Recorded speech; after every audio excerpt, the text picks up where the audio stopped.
Introducing myself through my mother. Greatness, all in one, is what describes the woman of my life. My mother is my motivator and has always been my angel diligently throughout my lifetime. Though trials and tribulations tried to hinder her success along the way, she managed to fight through. The greatest talent to ever be born to will always come first in my eyes and will forever be my everything.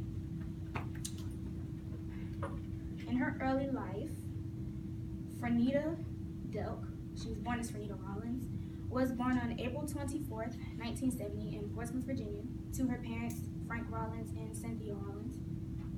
Growing up, Nita was an only girl in the household with just one brother as a sibling, so it was hard for her, being by herself as a girl.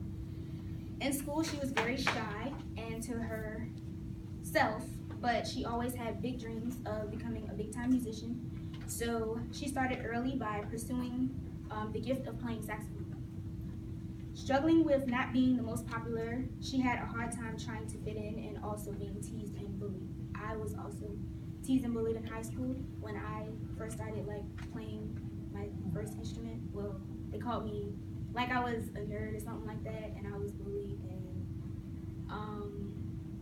it was a lot of things that happened to me basically. I don't want to get into it, but kind of the same way she grew up in high school is how I grew up. Like I was really shy and timid and stuff, so people would pick on me and whatnot. So anyway,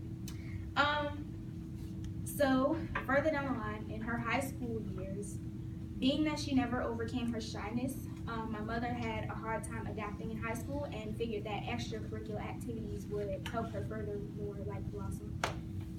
Once she became active in school, things at home started to take a turn for the worst. When my mother was 15 years old, she found out that her parents were splitting up. It was kind of hard for her, and she just was traumatized, I guess, by it. And yeah, it was a really trying time for her. It was tough for my mother to know that her parents were getting divorced. She cried every day, struggling with the situation, but she always turned to her music for comfort, and it always kept her grounded.